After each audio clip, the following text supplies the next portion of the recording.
ನಮಸ್ಕಾರ ವೀಕ್ಷಕರೇ, welcome to Shivaratna ಕಿಚನ್ಗೆ ಸ್ವಾಗತ. ಇವತ್ತು ನಾನು ಹಾಲು ಒಬ್ಬಟ್ಟು ಮಾಡ್ಬೇಕಂತ ಎಲ್ಲ ರೆಡಿ ಮಾಡ್ಕೊಂಡಿದ್ದೀನಿ. ಏನೇನು ಪದಾರ್ಥಗಳು ಬೇಕಂತ ನೋಡಿ.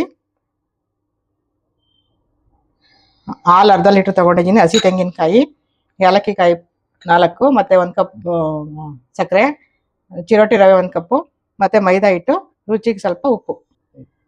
ಈಗ ಮೊದಲನೇಗೆ ಮೈದಾ ಹಾಕೊಳ್ತಾ ಇದ್ದೀನಿ. ಅದೇ ಮೈದಾ 5 ಕಪ್ಪಲ್ಲೇ ಅದೇ ಅಳತೆ ಚಿರೋಟಿ ತಗೊಂಡಿದ್ದೀನಿ. ಚಿರೋಟಿ ರವೆ, ರುಚಿಗೆ ಸ್ವಲ್ಪ ಉಪ್ಪು ಹಾಕೊಳ್ತಾ ಇದ್ದೀನಿ.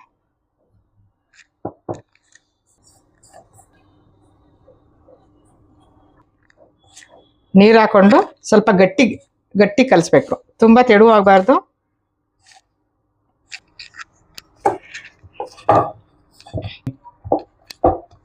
ನೋಡಿ, ಈ ಥರ ಗಟ್ಟಿ ಕಲಿಸ್ಕೋಬೇಕು. ಗಟ್ಟಿ ಕಲಿಸ್ಕೊಂಡ್ರೆ ಚೆನ್ನಾಗಿ ಬರುತ್ತೆ. ಸ್ವಲ್ಪ ಎಣ್ಣೆ ಹಾಕೊಳ್ಳಿ.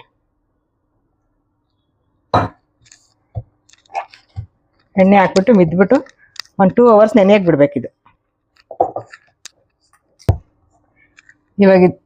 ಇವಾಗ ಇದು ಕಲಸಿದಾಗಿದೆ. ಇದನ್ನು 2 ಅವರ್ಸ್ ನೆನೆಯಕ್ಕೆ ಬಿಟ್ಬಿಡ್ಬೇಕು. ಇವಾಗ ಹಾಲು ಕಟ್ ಮಾಡ್ತಾ ಇದ್ದೀನಿ. ಇದನ್ನು ಕಾಯಕ್ಕೆ ಇಡ್ತೀನಿ. ಇವಾಗ ಅರ್ಧ ಲೀಟ್ರ್ ಹಾಲು ತೊಗೊಂಡಿದ್ದೀನಿ. ಇದು ಹಾಲು ಒಬ್ಬಟ್ಟಿಗೆ ಹಾಲೇ ಮುಖ್ಯ, ಅದಕ್ಕೆ ಹಾಲು ಹಾಕ್ತಾ ಇದ್ದೀನಿ. ವೀಕ್ಷಕರೇ, ಇವಾಗ ನಾನು ಅದನ್ನು ಸಿಪ್ಪೆ ತೆಗೆದ್ಬಿಟ್ಟು ಇದನ್ನು ರುಬ್ಬಕ್ಕೆ ಹಾಕೊಳ್ತಾ ಇದ್ದೀನಿ. ಆ ಸಿಪ್ಪೆ ಇದ್ರೆ ಚೆನ್ನಾಗಿರಲ್ಲ ಅದು.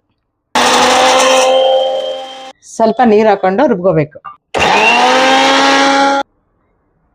ವೀಕ್ಷಕರೇ, ಇವಾಗ ಇದು ಏಲಕ್ಕಿ ಕಾಯಿ ಹಾಕ್ತಾ ಇದ್ದೀನಿ. ಏಲಕ್ಕಿ ಪುಡಿ ಮಾಡ್ಕೊಂಡಿದ್ದೀನಿ. ಈಗ ಕಾಯ್ದಿರೋ ಹಾಲಿಗೆ ನಾನು ತೆಂಗಿನಕಾಯಿ ರುಬ್ಬಿಟ್ಕೊಂಡಿದ್ದೀನಲ್ಲ, ಅದನ್ನು ಹಾಕ್ತಾ ಇದ್ದೀನಿ. ತೆಂಗಿನಕಾಯಿ ಹಾಲು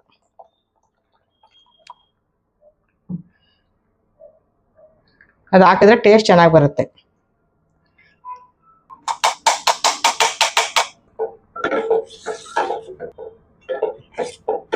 ಇವಾಗ ನಾನು ಸಕ್ಕರೆ ಹಾಕ್ತಾ ಇದ್ದೀನಿ. ಸ್ವೀಟಿಗೆ ತಕ್ಕನಾಗಿ 1 ಬೌಲಲ್ಲಿ ಹಾಕಬೇಕು. ಅದು ಎಷ್ಟು ತಗೊಂಡಿದ್ದೀವಿ ಅಷ್ಟು.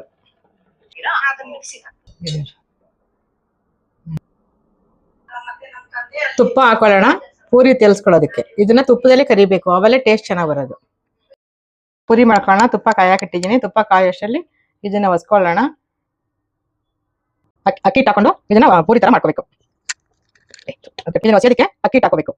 ಮೈದಾ ಹಿಟ್ಟು ಗೋಧಿ ಹಿಟ್ಟು ಹಾಕೋಬೇಡಿ, ಚೆನ್ನಾಗಿ ಬರಲ್ಲ.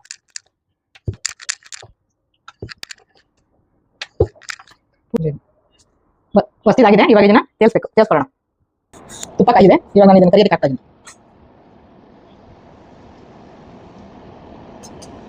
ನೋಡಿ ಎಷ್ಟು ಚೆನ್ನಾಗಿ ಬರ್ತಾ ಇದೆ. ಇದೊಂದೇ ಮಾತ್ರ ನೀವು ತುಪ್ಪ ಮಾಡಿ, ತುಂಬಾ ಚೆನ್ನಾಗಿ ಟೇಸ್ಟ್ ಚೆನ್ನಾಗಿ ಬರುತ್ತೆ ಹಾಲು ಒಬ್ಬಟ್ಟು. ನೋಡಿ, ಈ ತರ ಗೋಲ್ಡನ್ ಕಲರ್ ಬರಬೇಕು.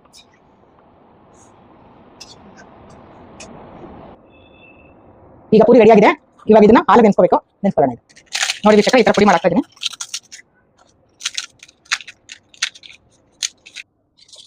ವೀಕ್ಷಕರೇ, ಇದಾಗಿದೆ. ಇವಾಗ ನಾನು ಇದಕ್ಕೆ ಹಾಲು ನೆನೆಸ್ತಾ ಇದ್ದೀನಿ. ಇದಕ್ಕೆ ದ್ರಾಕ್ಷಿ ಗೋಡಂಬಿ ಎಲ್ಲ ಹಾಕಿದ್ದೀನಿ. ಇವಾಗ ಹಾಲು ಒಬ್ಬಟ್ಟು ರೆಡಿ ಆಗಿದೆ. ನೋಡಿ ವೀಕ್ಷಕರೇ, ಇಷ್ಟ ಆದರೆ ಶೇರ್ ಮಾಡಿ, ಲೈಕ್ ಮಾಡಿ, ಸಬ್ಸ್ಕ್ರೈಬ್ ಆಗಿ. ನೀವು ಇದನ್ನ ಮಾಡಿ ಟೇಸ್ಟ್ ಮಾಡಿ, ಮತ್ತೆ ಕಮೆಂಟ್ ಬಾಕ್ಸಲ್ಲಿ ತಿಳಿಸಿ. ಧನ್ಯವಾದಗಳು.